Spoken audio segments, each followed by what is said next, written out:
My name is Alex Moore, and today I'm going to be talking about using LLMs in marketing research. And in particular, I'm going to focus on opportunities, limitations, and some guidelines that we're starting to develop.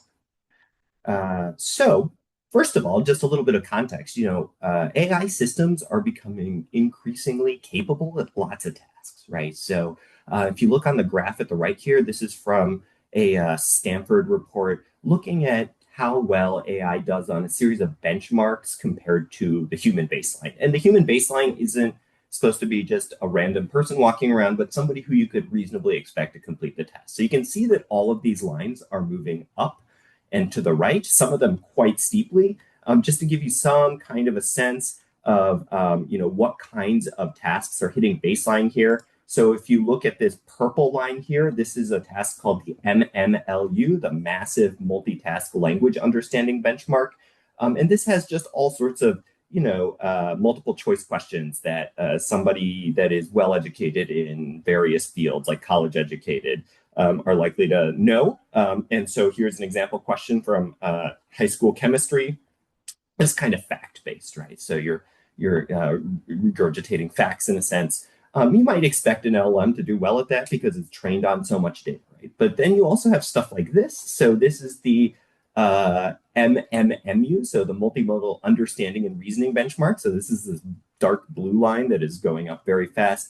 This one is about reasoning through images, okay? And so when people reason through images, the LLM is essentially shown something like this sort of circuit diagram and has to solve it. You can see that this is a little bit more than regurgitating facts here, right? It actually has to look at this picture, understand what's going on there, do a bunch of calculations, and then solve the problem. So this is a much harder problem.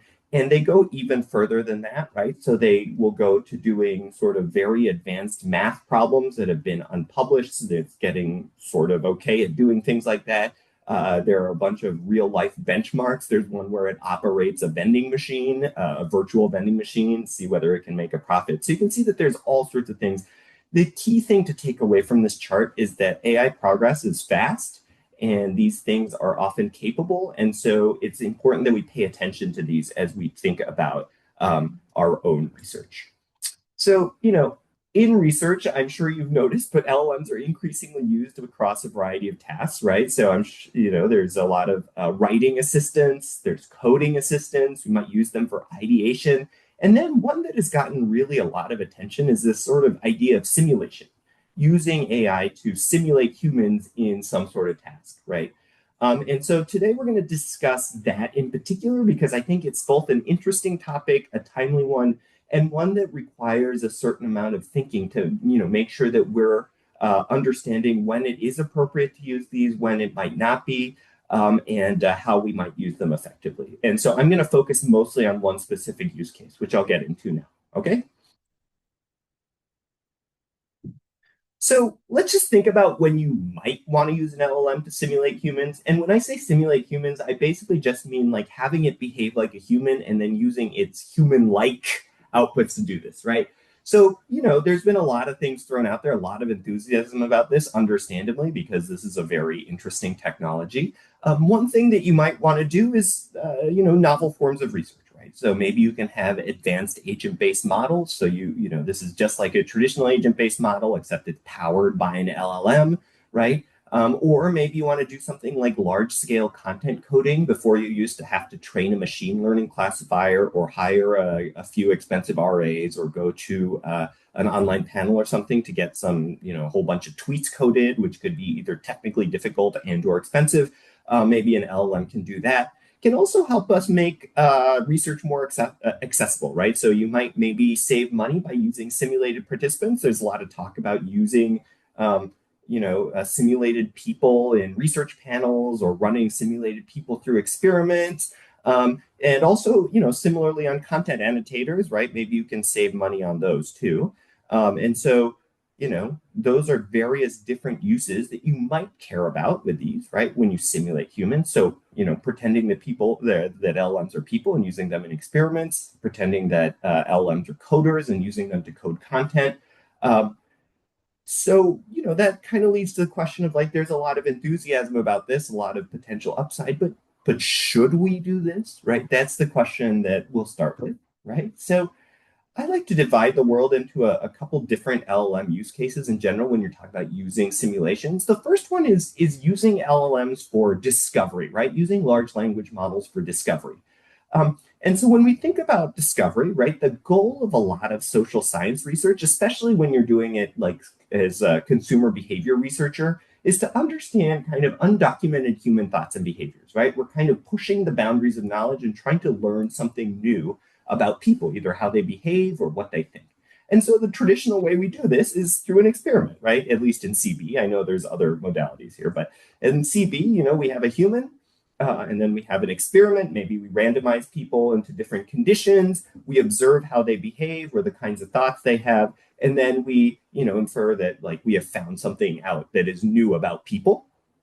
Okay, and so if we want to use an LLM to do this, right, the question is, right, if we run a simulated human through an experiment and it behaves in a certain way, right, say we find that we have two conditions and it behaves differently in one condition than another, right? The question is, have we made a discovery about people, right? That's a really important question because the answer to this question makes our ability to use LLMs for experiments hinges on this question, right? If these results generalize to people, then we can use them. If they don't, we can't. And it turns out, right, that LLMs are new technology. We don't understand them very well. And so in order to know this, like there's no concrete answer to this. What we have to do is to validate, right? We can't know whether an LLM is successfully simulating human behavior without checking it against humans, right? Why is that? Well, I think the most important thing to point out here is that LLMs are not people, nor do we have any reason to believe that they are sort of isomorphic psychologically with people, meaning that they don't necessarily or might not even be likely to think like people, right? And so anything that comes out of simulating a human through an experiment has to be compared against people to know whether it is like a person or not, right? That's very important, right? Because that suggests that every time we run a simulated person through an experiment, we have to go through this validation procedure. And that leads to something like a validation conundrum, right? When you're discovering new facts about humans with LLMs, you have to compare against people, and that negates any efficiency gains from using the LLMs, right? So there's no situation, at least right now, under which you can use simulated participants in order to sort of save time and money for experiments that you might want to report, right, in a paper. That might change, but for now, right, there are no efficiency gains, right? So you can't imagine running a whole bunch of simulated LLM participants through your experiment, finding that there is some key difference between conditions that you predicted, and then just directly reporting that in a paper.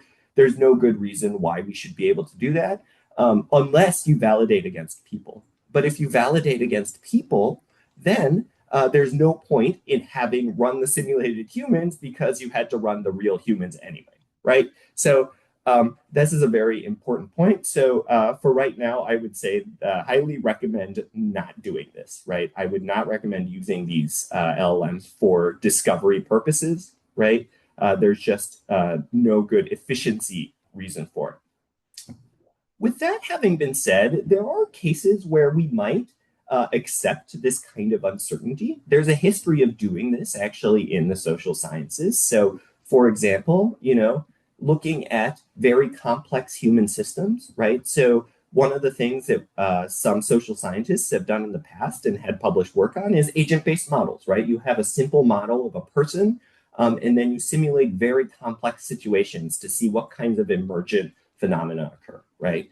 And so you could imagine doing something similar with LLMs, right? And the reason that we're doing this is not really efficiency gains, right? It's because this kind of research is completely infeasible without some kind of automation, right? Some kind of simulation. And so what we're doing here is saying we're willing to accept this uncertainty about, how LLMs generalize people because this is the best that we can do, right? And so there's an example that I'm showing here, Park et al. They simulate complex social interactions using LLMs, and it's a really cool study. I have the citation down here. I do recommend you check it out if you have a moment, because whatever you think about the validity of the findings, it is really cool that the LLM is able to do the kinds of things that it ends up doing in this simulation. So you can imagine that there are use cases where things are just not possible due to complexity or maybe ethical concerns, where having even sort of this low resolution, less uncertain data is worth it, right? So you might not get efficiency gains, but you might get gains from doing this in other situations. I'm not going to talk about exactly what those other situations are, but I think that some work could be done on thinking about this more deeply.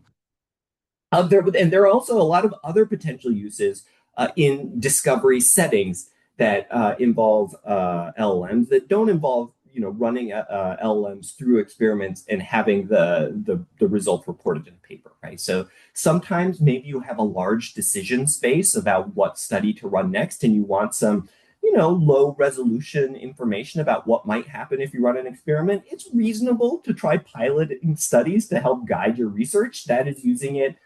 These simulations is essentially some kind of a decision aid, right? It seems reasonable, again, to try to use this in cases that might harm research participants, right? I don't run research like that, but it's possible that there are just some kinds of research that are not possible because they're too harmful to people. And then, once you go into the realm of practical insights, whether it's a company or writing a white paper or something, it's kind of up to the researcher how much certainty about they need about generalizability, right? You could imagine that in a lot of business settings, business marketing research, market research setting, there's a lot of cases where people are just looking for directional insights, right? They're not looking for bulletproof eternal truth, but they're just trying to figure out, like, another data point. And so if you're just using it as another data point, again, it might make sense to use these LLMs. That is kind of up to the practitioner that is doing it. But at the end of the day, right, inside of the scientific process, it's really not sensible in most cases to use LLM simulations for discovery, right? You just don't want to use them to find out new things about people, because in order to do that, you have to validate. And if you validate, there is no point in doing it, right? So when you're running a simulated LLM, all that you're learning is about the LLM. And only by validation do you necessarily learn about a person. And that feels, in most cases, sort of pointless, because then why didn't you just run the people anyway? Right? So one thing that I do want to point out is, like, never say never, right? So maybe at some point in the future, we'll have such a good understanding of LLMs that we'll have enough confidence to use simulations in expanded roles in our research. We just don't, right? So this is not out of the question. I'd be surprised if it happens anytime soon, but I've been surprised by lots of things in my life. So perhaps so we'll see. But again, for now, I don't recommend it. Now, there is a different use case for LLMs that I think is more ready to use today, and that's using LLMs for measurement purposes, right? So in this case, the LLM simulation is used, for example, to simulate a human coder who is looking through content, right? And maybe annotating it for something like valence or emotionality or, some other construct of interest, right? And in this case, it's really worth pointing out that rather than really using the LLM as a human simulation, even though you can think of it that way, the more practical and I think useful analogy to draw here is using LLMs sort of like we would use a traditional machine learning algorithm, okay? Because a machine learning algorithm might go through, for example, 50,000 social media posts, right? And figure out the valence based on its training, right? So traditionally, the way we would do this, right, is, you get your 50,000 social media posts, you hire a bunch of human coders, maybe you train a machine learning algorithm if you have enough data and are more technically oriented, right? And this has some advantages. So human coders are, expensive and time consuming.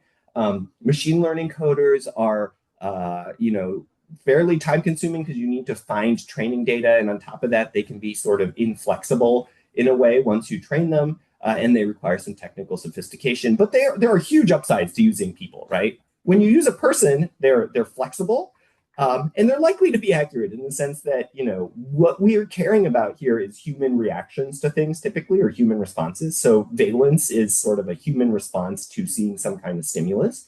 And so, using a human is kind of valid in that way, right? You're running it through the sort of same cognitive machinery that we're trying to look at. And so that's important. They're also flexible, right? So, they can take in all sorts of text. They, tend to generalize to all sorts of contexts. They can do all sorts of, modalities and things like that. Once you're going to algorithms, right? Machine learning algorithms, some of these benefits go away. But certainly they are fast and inexpensive once you have them trained.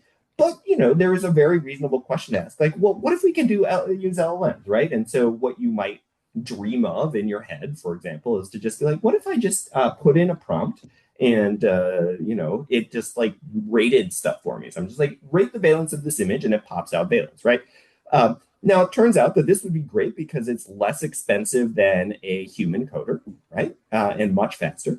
Doesn't get tired or anything like that. But at the same time, we are not actually sure about its benefits, right? Like one clear non-benefit is that it's not a person, right? But it may be flexible. We know that they're definitely more flexible than a machine learning algorithm, right? Because it can kind of take in arbitrary text and respond to it. And then a secondary question is just like, is it accurate, right? Can it actually do this task? And so we're going to talk about that. And because you can find that out, right? That's an empirical question, and we can find that out using validation. So just before we go into an example where I'm going to validate something, I think it's important to think about why it might be that LLMs are appropriate for measurement in some cases, but not for discovery, right? So let's just look at this sort of general path that people might go through, right? So you start with a simulated human, right? So that's either your simulated coder, or your simulated experimental participant. They see some kind of stimulus, they respond to the stimulus, and then, right, in both cases, you have to run a validation, right? Because you have to know whether the LLM is responding to the stimulus in a human-like way. Now, in the discovery setting, right, that is the end, right? So when you get the simulated response and validation, if it matches up with a person, you're like, yay, my LLM matched up with a person, although I ran the people anyway, so there might not have been much of a point to running the LLM unless I was interested in learning about the LLM itself, right?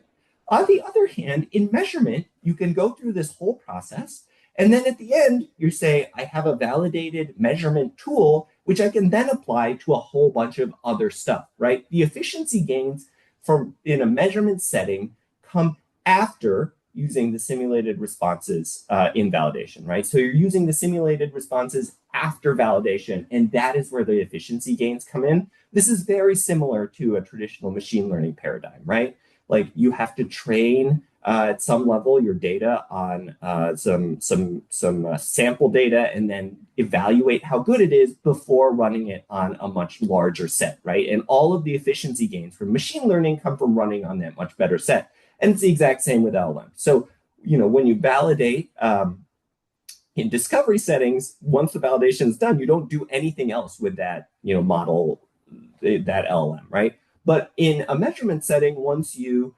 validate, that is when the real work of that thing starts, right? So you can see that there are efficiency gains for measurement, assuming that you are able to validate it effectively, right? And so, just as a quick example of a quick, run through of thinking about this, like it's a reasonable question to ask, is this possible at all, right? Can LLMs do measurement like humans, right?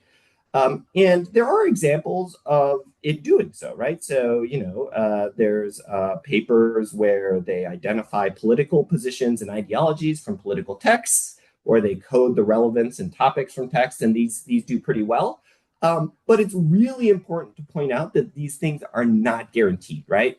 For example, there's one study that finds that LLMs perform poorly on determining the relevance of text. So it's not that this is just a catch-all tool where you can sort of put whatever information whatever prompt you want in and just guarantee a human-like outcome, right? That's useful for you. You have to look on a case-by-case basis. So with that, I'm going to go into a specific example, and we're going to discuss two important considerations when using an LLM for these measurement purposes. One is validity, right? Am I measuring what I think I'm measuring? And this typically has to do with comparison to a benchmark, as well as sort of scoping things appropriately, right? So in terms of generalizability. And then after that, we're going to go on and talk about replicability, right? So one of the important things in science is that we could replicate our results.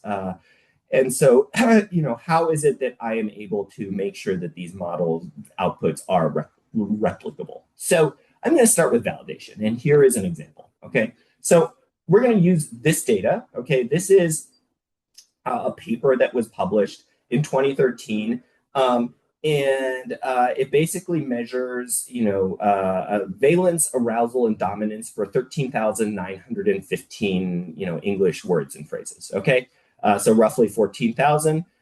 They used human coders to create these valence ratings. Okay, so they had somebody go through. I think each person looked at 350 of these things and just rated them for these three things. We're just going to focus on valence because it's a relatively easy construct to think about. And we're going to be using their data set as an example, right? Because they have the human ratings that I can compare to. So here's the process that you want to use. When you're thinking about how to do this, right, all of the considerations that go into regular research, for example, training a machine learning algorithm or using human coders apply, right? And what that means is that we really are going to care about, replicability, but also researcher degrees of freedom, right? If you're creating a machine learning model, you want to make sure that you're not optimistically biased because you keep using your own data as a target and overfitting to it, right? So we want to think of a similar process here. So let's start with this, okay? We're going to talk about the procedure here. And this is adapted from this paper up here, which is a general guide to sort of thinking about LLMs for social sciences. You start with the full set of data. So this, in our case, is 14,000 words, okay? And what you're going to do is create a set that you want to use in order to validate your LLM, okay? And so, you want to have a set of things so that when you put in a prompt and various LLM settings, you're able to see whether it's doing a good job, okay? So you're going to create this validation set. So we have these 729 words. Now, with these 729 words, you're going to want to get human ratings, right? So again, the whole point of this is to create a measurement tool so that we can eventually measure the whole 14,000 words. And so we're just taking this smaller set so that we can see whether the LLM is doing a good job creating valid ratings, right? I picked this 729 words. It turns out that, I've run some simulations in other settings and, you can kind of, this sort of range of words range of stimuli seems to work for validation, right? You don't need to go into the thousands typically, and you could probably even go lower than this, although, future research does need to sort of think about, what really is an appropriate number here. But anyway, so you get human ratings for these 729 words in this case in the validation sets, right? So for each word, we're asking a human or set of humans like what the valence of the word, okay? And then just like machine learning in a sense, we split into a development and test set, right? So in the development set, what you're doing essentially is you're testing a set of prompts, right? These are instructions to the LLM and model settings in order to create something that seems to work. And then at the end, you have this test set. And this test set is sequestered. You never touch it until you think that you are done developing, right? And then you have one shot to look at it at the test set.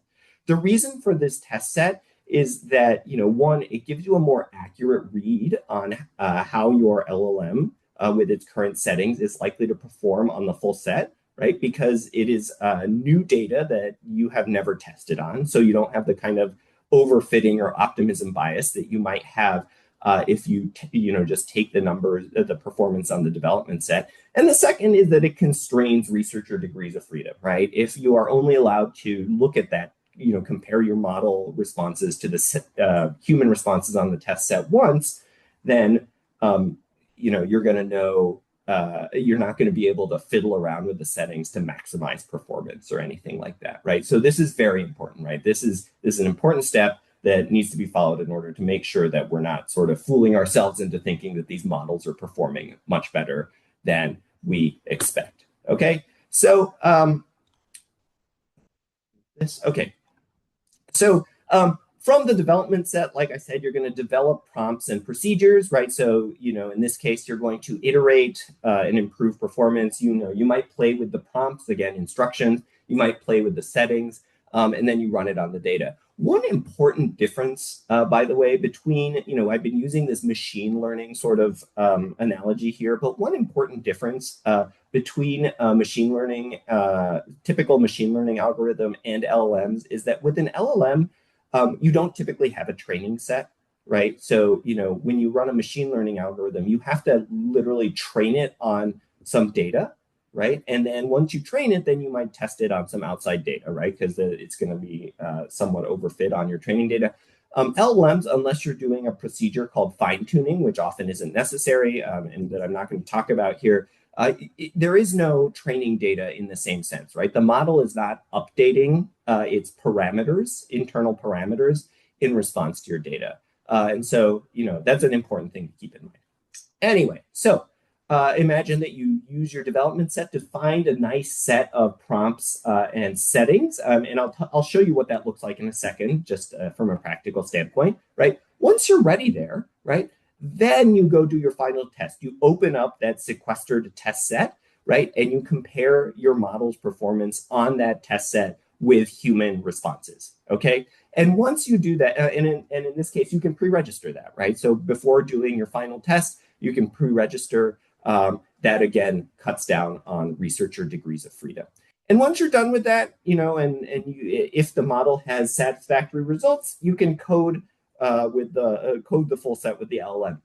If you get to the final test and your model does terribly, you need to start the procedure over again, right? You cannot use this test set again, right? Because once you use this test set, it's not gonna, you can't use it again because you'll be biased towards it because at that point you will have used it to inform your training process.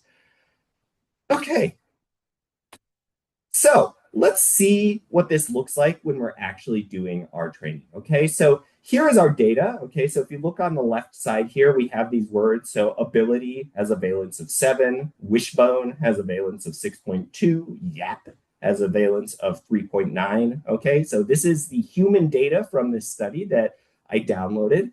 And what we're going to do actually is communicate with the LLM using something called an API. So most of us are used to dealing with LLMs through a chat kind of interface, but there are several problems with using this chat interface in order to do this task. The first one that might spring to mind for you is that it would take forever to run 14,000 words through a chat interface, right? That's a huge problem, right? That really cuts down on any efficiency gains you might have for measurement, right? Because it will take you forever, okay? Another problem with using the chat interface is that LLMs have context. So what that means is when you run an LLM, it actually kind of remembers previous parts of the conversation. And so what that means is that if you did want to do this content coding through the chat window, you would actually have to open up a new chat every single time, okay? And even then, it's not clear whether you'd have some sort of bleed over through these stimuli because a lot of these models now have some sort of memory that they're keeping in general. Okay, so that's very important to keep in mind. And then the third important thing is that when you are using a chat interface, you don't actually know what the model is set at or what exact model is being used, okay? And so you don't have any control over that. So for all of these reasons, we use this thing called an API, which is an easy programming interface for dealing with the LLM. And what this thing allows you to do is basically to write a little bit of computer code in order to have the LLM do what you want it to do. So instead of typing in the prompt on a web browser, you're going to send it in through a computer program. You can set the exact type of model that you want to use, as well as model settings, which is very important. And crucially, right, this is all programmatic. So what this program is going to do is literally take one of these words, right? So it's going to take ability, send it to the LLM, get the response, and store it.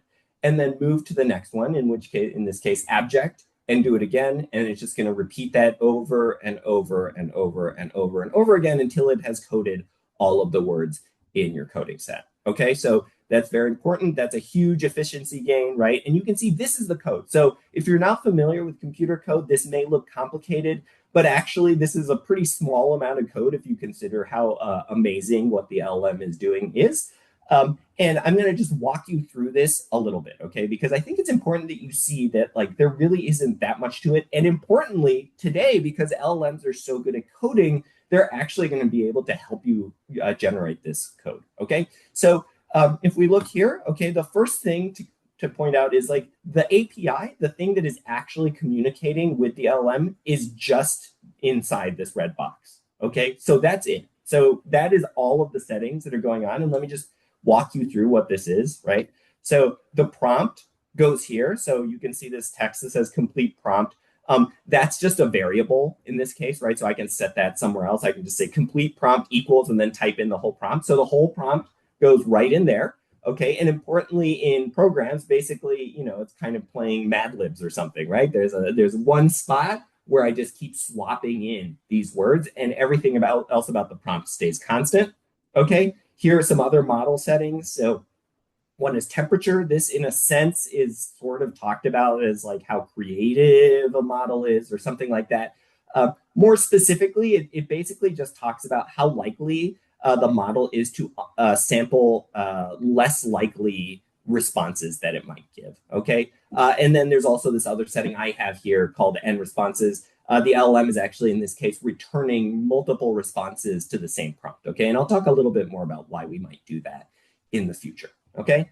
And then everything else in here is about handling data, okay? So this is like totally vanilla coding that has nothing to do with the LLM, okay? This is just like the most sort of general, like here, you know, handling the data, sending in the words and things like that. But the actual communication with the LLM is done in these like 6 lines of code. So it's quite an elegant and simple interface. Now, there are a couple things that are worth keeping in mind here, right? One is that these things might change over time because LLMs are changing quite rapidly, okay?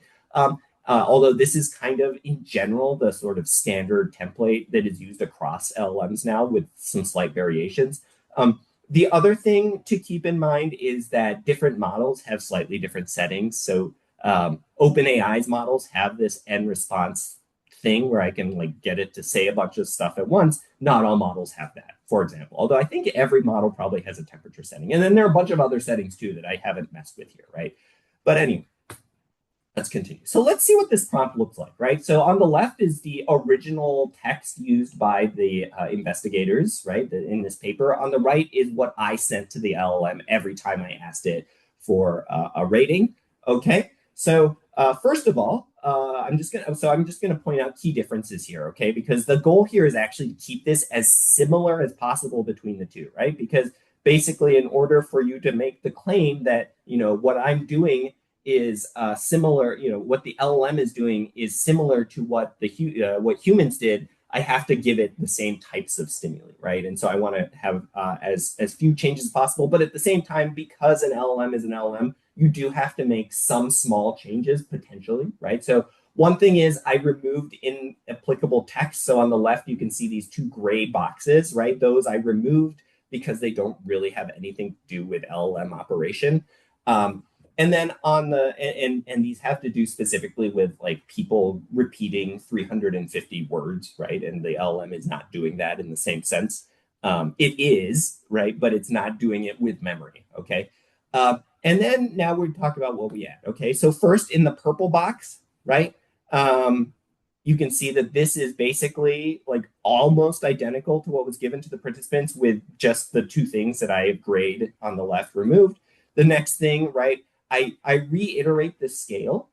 This is because LLMs tend to focus more on things at the end. And what you really don't want is the LLM to answer in ways other than your numerical scale. So it's important to keep that clearly visible. This is sort of that Mad Libs, blank where it will automatically, your program will put in a word.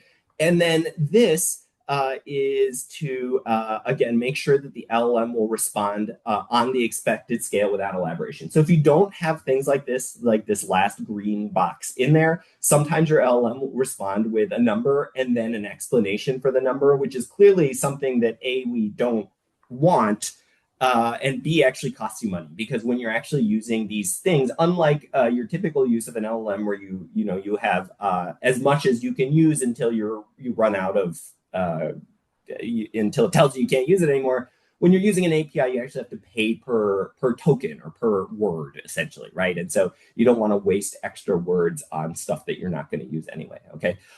One thing worth keeping in mind here, right? There is one key difference here, which is that with the humans, right? If you're rating 350 words, you have memory of all the 300. If you're on the 350th word, you have a memory of the 349 that you did.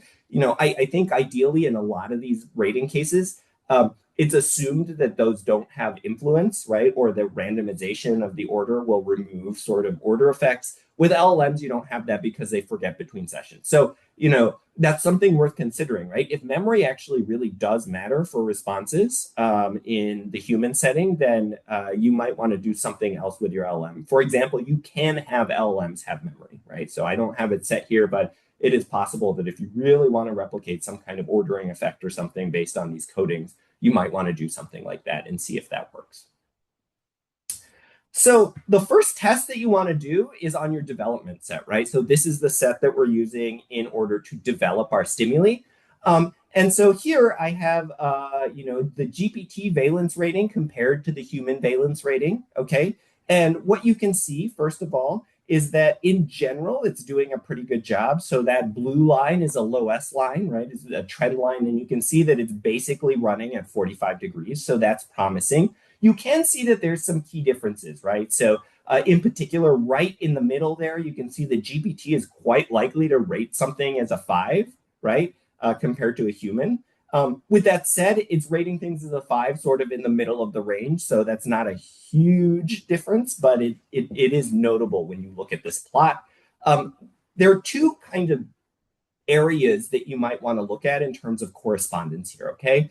One is relative similarity, okay? So this is just looking at like how able is the LLM to pick up the relative levels or ranks of stimulus items, right? So this is basically using measures like a Pearson or a Spearman correlation. And you can see that in this case, they're quite high, right? This is 0.818 or correlation. And so that's pretty good, I think. And I do want to note, like, I didn't try very hard in the development set to develop a really good prompt. So it's possible that I could improve this even more, although I don't know.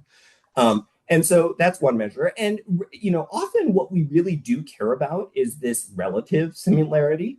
The reason being that often in research that uses content coding of large databases, what we're really looking at is like, does some feature of this content, in this case, valence, lead to changes in some other feature, right? And so in those cases, what really matters is sort of the relative level of things, not the absolute level of things. But at the same time, the absolute level of things does matter, right? And so one of the things that you might want to look at is measures like the root mean squared error or the mean absolute error, right? These will give you a better sense of like how far off on the scale is each answer. And so, there are some cases where you might really care about the actual measures, right? So the actual levels of these things. And you can see that here the RMSE is about 1 point and the MAE is slightly smaller. The point here being like, this is obviously not perfect. It's also not terrible. And you can see that there is some sort of a bias that the LLM has towards rating at 5.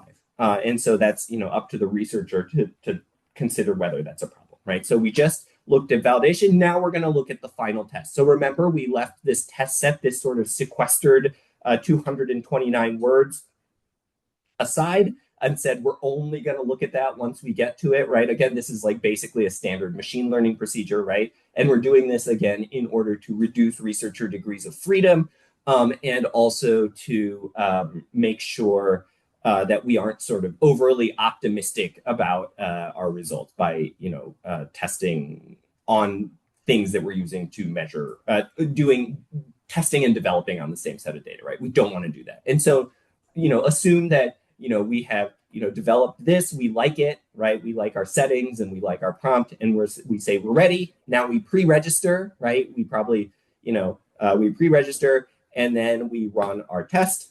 So this is the graph for the test set now, right? So, this is now looking at that sequestered box, right? So now let's look at our measures. So we can see that actually the test set did a pretty, like the development set was actually a not unreasonable estimate of how well the test set was going to perform. And same goes for both relative and absolute similarity, right? So in this case, at least in terms of this kind of correlation, we can be fairly confident that the LLM is, at least in terms of, these kinds of measures, doing a good job. And again, you might want to consider whether this sort of bunching at 5 is a problem. But in general, like, we can see that the performance is quite strong here. Now, there are some really important things to keep in mind here, right? One thing is that, if your data has lots of subsets and like performance on specific subsets is important, you might want to look more carefully at that and integrate that into your development and test process, right? So, if you're really interested in looking at, research about, like, if your hypothesis is like, words that start with different letters have different types of valence, like, you want to make sure that that your model is as good at coding words that start with A as it is at coding words that start with Z, right? So that would be very important in that particular kind of research. So it's important to keep that in mind. It's also really important to keep in mind that validating coding in one setting doesn't mean that you can apply it to another setting without validation, right? This is because, this is also sort of a standard idea from machine learning and algorithmic coders, but when you create one of these things, like, it could be that it's really good at measuring valence on individual words, but when I send it into Twitter or something to look at tweets or have it rate, whole books or something, it's not going to be as good at measuring valence and having that correspond with people, right? We just don't know. There might be some point in the future where somebody develops a valence tool that is validated across a wide range of content, in which case, they if they've done their job well, will have demonstrated the generalizability of using these things.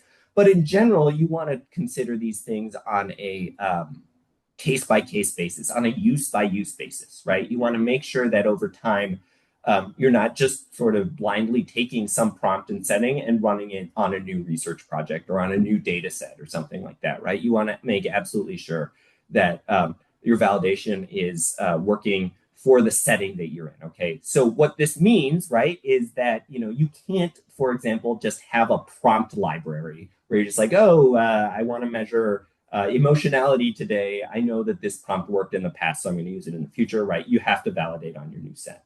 Okay, so that's very, very important. That might not always be the case. There might be cases in the future, again, where people develop tools that are more valid for a wider range, more general set of results, but that's what we're doing now. Another thing that I just want to highlight as I'm doing this is that, like, a lot of people do worry about sensitivity of prompts, right? And that's a valid worry, right? Like, there is some research out there that talks about prompts being very brittle. So, you add things that people don't care about, and the prompts the LLM responds in very, very different ways.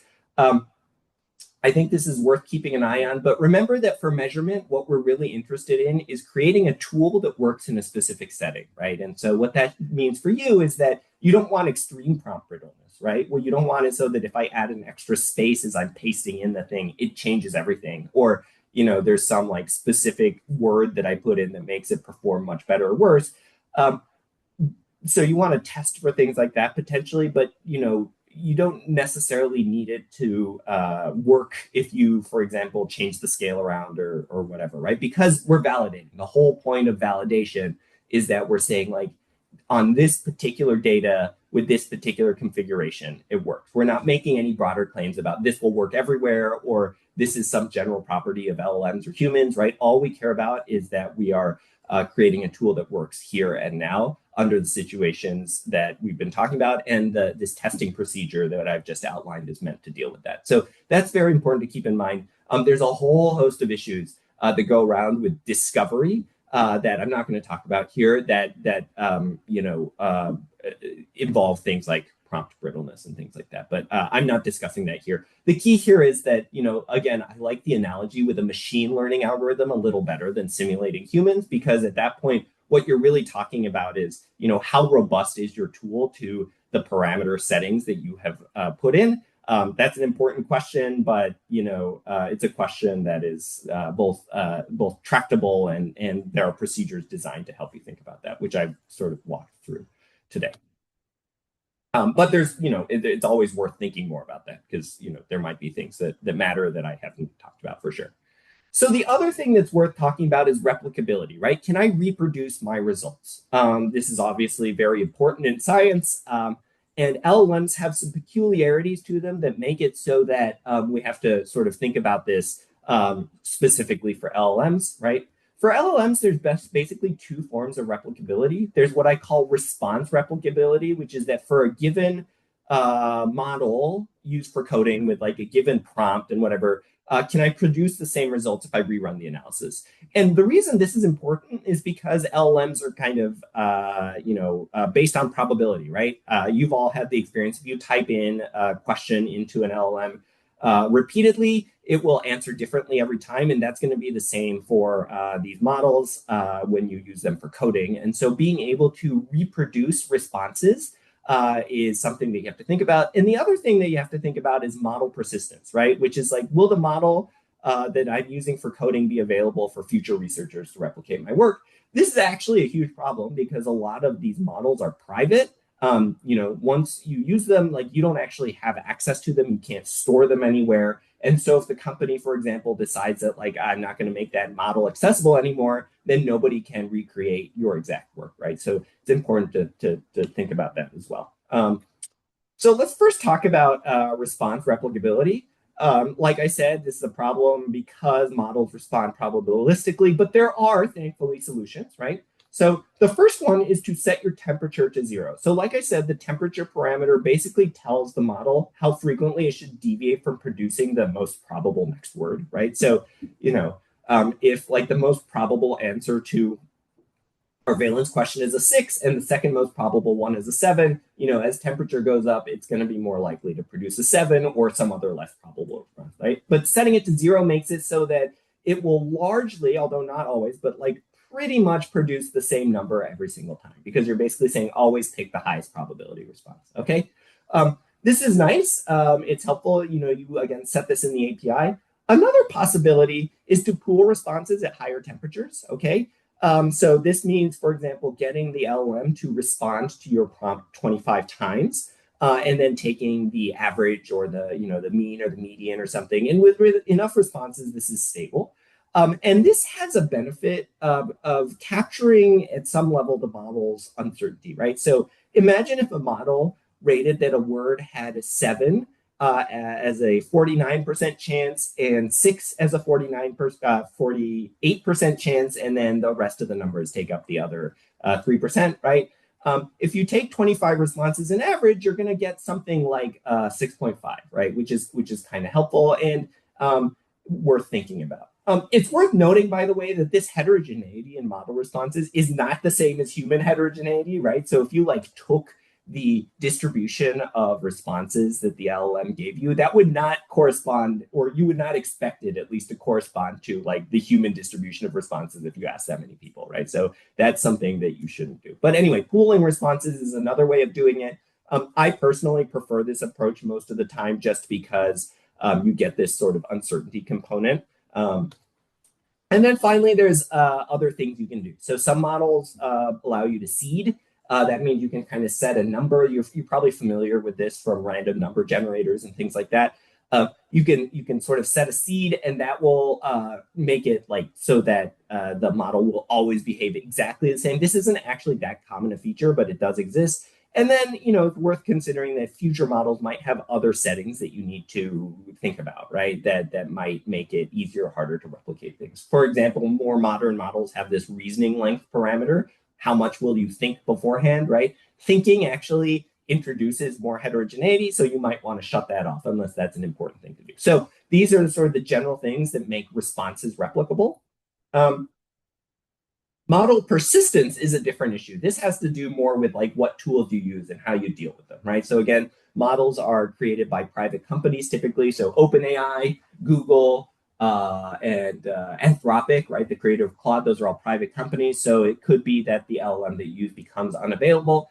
The sort of general recommendation for this, right, is one to store the exact prompts and code to make them publicly accessible. This is, standard for any kind of scientific project these days. You also want to store the exact LLM settings, right? So this has less to do with the model going away, more to do with the idea that like you're documenting exactly what you did with the model that you used. Okay. And then in the short term, right, what you can do beyond that is that, you want to specify the exact model. So for example, if you're using the GPT, right, so the OpenAI's API, you can just write in GPT-5, but you probably want to write in something more like GPT-5 2025 8 7. This points to a specific model. And the reason for this is that there's a reasonable chance that at some point GPT-5 API will point to a different model, and then your answers will be different. By specifying, at least while the model is available, you are able to use the exact same model that you were using, probably. Although even in these cases, it's not bulletproof. Sometimes they might, you just don't know if they changed something, right?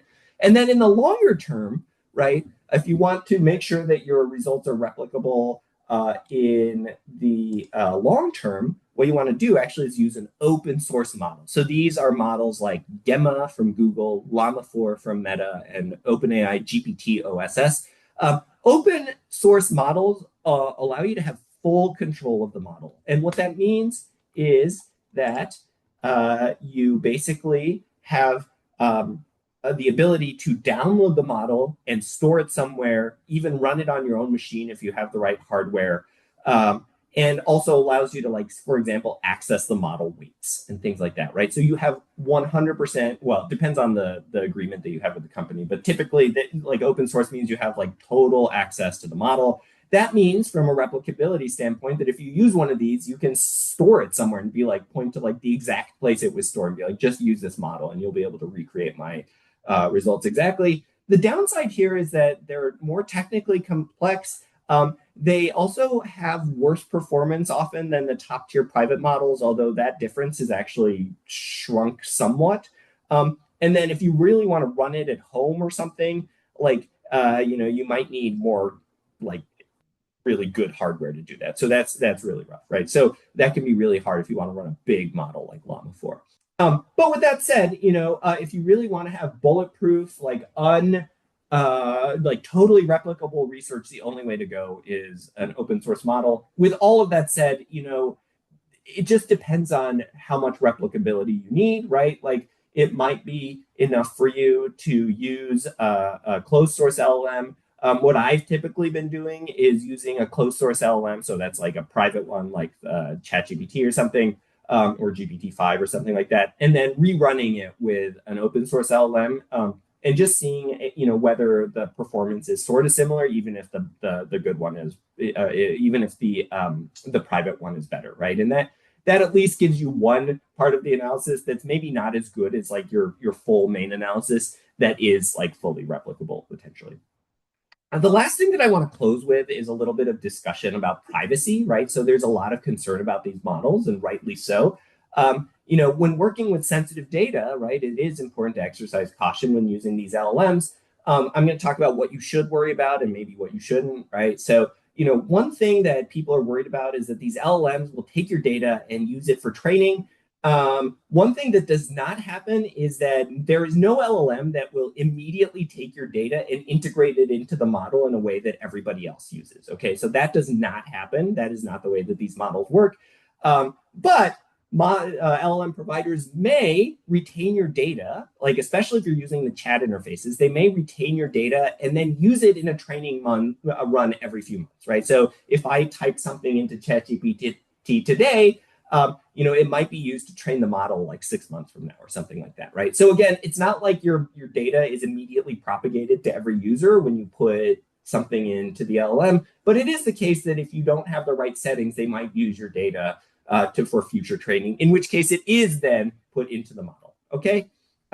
And if you look carefully, like all of these companies actually have privacy policies, and they are pretty clear. So to the degree that you trust them, like you can see what they're doing. So for example, OpenAI, right, the maker of ChatGPT, right? So they say it stores conversation with ChatGPT by default to improve and develop our services and conduct research, right? You can opt out. You can opt out generally by hitting do not train on my data, and you can opt out specifically by running in temporary chat mode. You can also delete any data that they're storing. This is all according to their privacy policy, right? API prompts and responses. So if you do the kind of API procedure as opposed to chat window procedure that I was talking about, they don't use those to train models by default, right? Those don't do that. But one important thing is that even in things like temporary mode, they'll retain your data, right, for 30 days unless you have a specific agreement. And as it turns out, like this can matter, right? So even if ChatGPT and OpenAI want to keep your data private, they can be, for example, subpoenaed if they are holding the data and haven't deleted it. So even if they intend to be private, sometimes like that data may get out if you're not careful. So there is a pending case with the New York Times right now, where the part of that case is forcing OpenAI to give up access to a lot of their data that they had previously agreed to keep private, right? So it's important that you think about this. And in terms of maintaining data privacy, right? So there are a few things you can do. So the standard sort of easiest approach is using commercial LLMs. This actually has some advantages, right? One is that it's just easy to execute your privacy preferences to the degree that you trust them, right? So if you trust them, you can put it in no sharing mode, whatever, and you're done. And they're especially with the large companies, one hopes that there's some reputational issue that forces them to be honest, a reputational/legal risk issue. The cons is you really have no direct control over what's done with the data, right? They could get hacked, they could get subpoenaed, or whatever, right? You can host an open source LLM. You can use a hosted open source LLM. So there's an open source LLM that is put on somebody else's server. So here you have easy access to an open source model, and they have less incentive often to collect data from you because they're not training the models themselves, right? They're just using the models and serving them to you. But on the other end, there are like lots of private providers with varying levels of security and privacy protection. So this can actually be kind of risky depending on how much you trust the person providing the data, providing the services. More secure ways of doing it tend to be more technically difficult, right? So you can use a cloud server, like Amazon AWS or something, or there's a whole bunch of them, and you can self-host a model on the cloud. You have direct control over what's done with your data. Nobody has any incentive to train with it.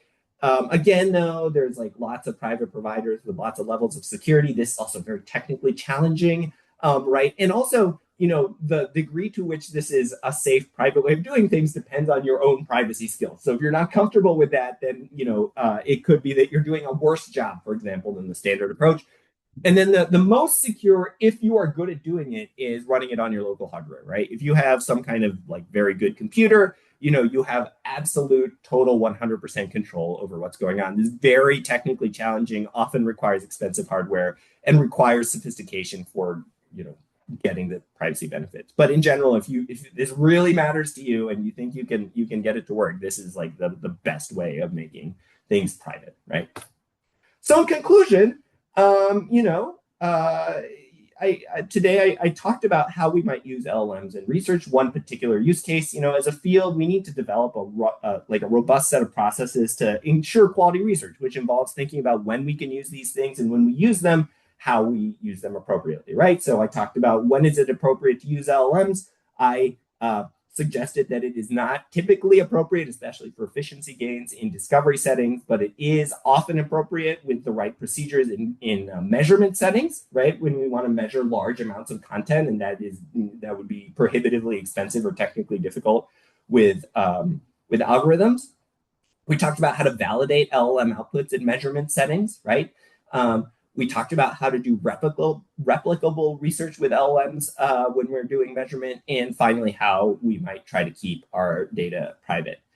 With all of this said, tools are evolving super quickly, so these procedures may need to be updated as technology progresses, although some of these things should stay relevant for quite a while. These days, one of the hot things that's going on is agents, where you have, it's not just code. Like these agents are able to do very complex multi-step processes.